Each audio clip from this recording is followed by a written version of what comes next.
तो मेरे ख्याल से इस वक्त अदालत जो है वो आगे बढ़ वैसे रही हो है। सकते हैं डिस्क्वालीफाई, क्या लगता है आपको? आप सीनियर माहिर कानून है, आपको लगता है कि हो सकते हैं? नाअहली की तलवार लटक रही है।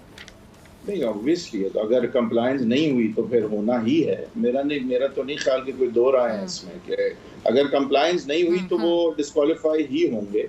लेकिन मुझे नहीं लग रहा कि वो डिस्क्वालीफाई होना चाहते हैं। अब मुझे नहीं पता कि वो किस तरह से बचेंगे। कंप्लायंस कोई आधी पौनी होगी या वो रिजाइन कर जाएंगे या वो मुझे नहीं पता किस तरह से होगा। लेकिन ये बात क्लियर है कि आप कंटेंट और बाकी जो सारी बातें कर रही हैं, और चौहान साहब भी कह रहे थे जहाँ तक फजल रहमान साहब का ताल्लुक है, तो बेंच की ये प्रायोरिटी तो है ही नहीं।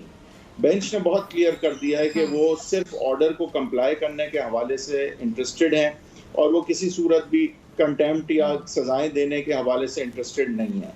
और जो इंसान इस ऑर्डर की इम्प्लीमेंटेशन के रास्ते में आएगा, जिसने कोई साइन करना है जिससे पैसे रिलीज हो, जिसने कुछ साइन करना है जिससे सिक्योरिटी फराम हो, वो इंसान जो है वो हो सकता है ब्यूरोक्रेट ही हो, जिसके ऑब्वियसली प्रायोरिटीज डिफरेंट होती हैं। उसे करियर बचाना है, वो लॉयल उस तरह से नहीं होता किसी सियासी हुकूमत के लिए। तो मेरे ख्याल से जिस तरह हम आगे बढ़ेंगे तो प्रेशर इंक्रीमेंटली बढ़ेगा, एकदम से शहबाज शरीफ साहब के ऊपर नहीं आएगा। मेरे ख्याल से सेक्रेटरी, जो मिनिस्ट्रीज के सेक्रेटरी हैं या स्टेट बैंक के गवर्नर या जो भी ब्यूरोक्रेट हैं, पहले उन तक बात जाएगी और मेरे ख्याल से उनसे पहले लिया चौहान साहब, हैदर भाई साहब को मैं सुन नहीं पा रही, शायद कोई टेक्निकल फॉल्ट है, उनकी आवाज़ शायद ऑन एयर नहीं जा रही है। ठीक है, चौहान साहब आपकी तरफ आना चाहूँगी, आप हैदर भाई साहब को भी सुन रहे थे। तो चौहान साहब, कहा जाता है कि जी सियासत में तो तमाम मसाइल हैं, उनका हल मुज़ाकरात और राब्तों से होता है। अब इस दौर का बाकायदा आगाज़ भी होने जा रहा है, मज़ामत भी हो गई, मुफाहमत की बारी है, तो पीटीआई मुज़ाकरा के टेबल पर क्या मुतालिबात रखेगी? देखें, एक चीज़ तो मैं आपको क्लियर कर दूं कि मौलवी फजल रहमान इस वक्त चाबी वाला खिलौना है, और चाबी जो है वो नवाज शरीफ के हाथ में है और बेगम सफ्दर के हाथ में है। वो उन्हें अपनी मर्जी से चला रहे हैं और उस चाबी वाले खिलौने को पूरी की पूरी गेम जो है वो ख़राब करने के लिए जो है वो इस्तेमाल कर रहे हैं।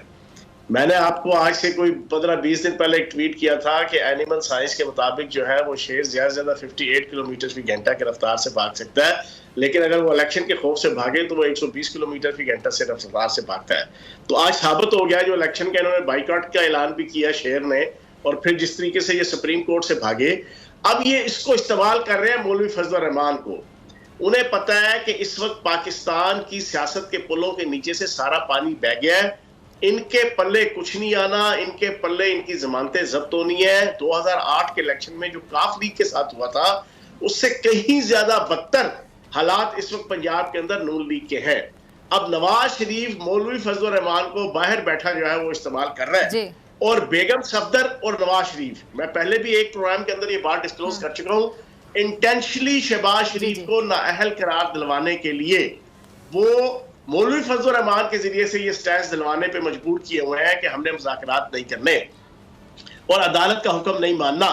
और बाकी हैदर वली साहब की बात काट रही हूँ, और शहबाज शरीफ साहब को इस बात का बखूबी अंदाजा है, जो बात आप कह रहे हैं कि उनको डिस्क्वालीफाई करवाना चाह रहे हैं कुछ लोग, मतलब आपको लगता है कि वो बात जानते हैं? मैं आपको एक बताऊं, नवाज शरीफ को और बेगम सफदर को अच्छी तरह पता है कि 2016 से लेकर 2023 तक इन 7 सालों में शहबाज शरीफ और हमजा शहबाज ने एस्टेब्लिशमेंट के साथ मिलकर जिस खूबसूरती के साथ नवाज शरीफ के पीठ पे खंजर घोंपा और बेगम सफदर की सियासत को जना मलिया मेट किया, उन्हें इस चीज का बखूबी पता है।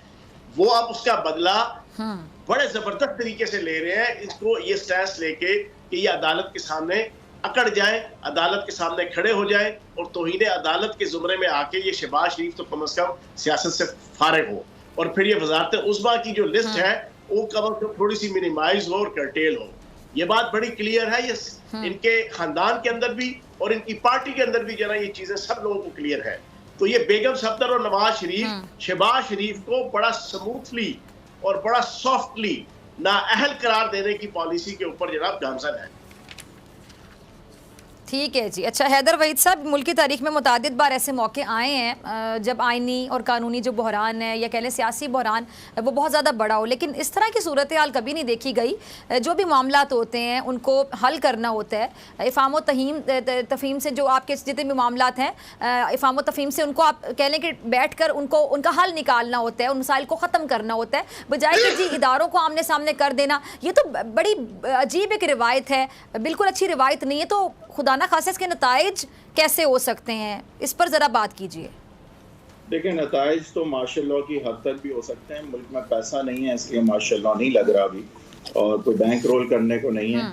वरना ये बात है कि देखें जो असल मसाइल है ना उन पे हमें बात करनी चाहिए। 3243 और ये बाकी जो इस ग्रुप वो ये सेकेंडरी और सुपर स्ट्रक्चर है। असल बात ये, एक तरफ इमरान खान पे रेड लाइन जो भी है, इमरान खान के हवाले से पावरफुल क्वार्टर्स में ये सोच है कि ये आएंगे, टेन्योर्स का ख्याल किए बगैर, हो सकता है फायर करें कुछ लोगों को इदारों में, हो सकता है कि वो अपने सियासी मुखालफिन को जेल में डालें, उनके एसी निकलवाएं फिर से, जिस तरह उन्होंने पहले किया है।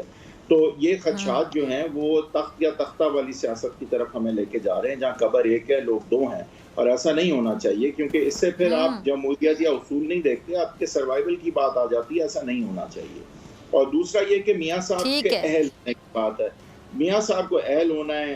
वो ताहियात उनकी बनती नहीं है वैसे, डिस्क्वालिफिकेशन किसी की नहीं बननी चाहिए इस तरह की चीज पे।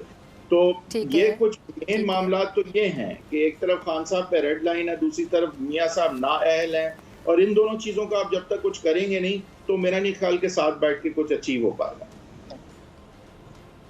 ठीक है। अच्छा चौहान साहब, एक कुछ दिनों से ना इस बात को साबित करने की बाकायदा कोशिश की जा रही है, कोई तो तासुर देना, ये तो बाकायदा कोशिश की जा रही है कि जी इमरान खान साहब की जो सियासी मकबूलियत है वो बहुत ज़्यादा कम होती जा रही है, और इमरान खान के मुकाबले में कहा जा रहा है कि मियाँ नवाज शरीफ साहब, उनकी साहिबजादी मरियम नवाज साहिबा ज़्यादा मकबूल लीडर्स हैं। और कुछ सियासी हल्के भी इस बात पर बड़े आमादा दिखाई देते हैं कि जी इमरान खान साहब के बयानिए में जो लचक है वो शायद इसी बात का सबूत है कि अब इमरान खान साहब इतने मकबूल नहीं रहे हैं। जी आप मुस्कुरा रहे हैं फयाजुल हसन चौहान साहब। हैदर वहीद साहब की ये बात बड़ी दुरुस्त है कि ताहयात नाअहली नहीं होनी चाहिए नवाज शरीफ की, लेकिन वाहियात नाअहली इनकी हो चुकी है। वो वाहियात नाअहली इस वजह से है कि एक बंदा ये कहे मशरकी माशरे के अंदर रहते हुए कि मैं अपने बेटे के पास मुलाजिम था और उससे मैंने तनख्वाह नहीं ली और मुझे फारिग कर दिया। सबसे पहले तो उस बेटे को कान पकड़ा के छितर मारने चाहिए कि जिसने अपने बाप को मुलाजिम रखा, फिर उसके बाद उसको तनख्वाह भी नहीं दी। तो मैं ये समझता हूँ कि ये जो ताहयात नाअहली शायद बेटे पला, लेकिन जो वाहियात नाअहली हुई है ये बिल्कुल ठीक हुई है। अच्छा दूसरी बात हैदर वहीद साहब, दूसरी बात जो आपने जी चौहान जो अभी हाइपोथेसिस पेश किया ना, और ये सारा ड्रामा है, सारी दुनिया को पता है बेगम सफदर की कितनी पॉपुलैरिटी है, सुल्तान मफरूर नवाज शरीफ की कितनी पॉपुलैरिटी है, सुल्तान मजबूर शहबाज शरीफ की कितनी पॉपुलैरिटी है, वो कैप्टन साईं सफदर की कितनी पॉपुलैरिटी है, सारों को पता है।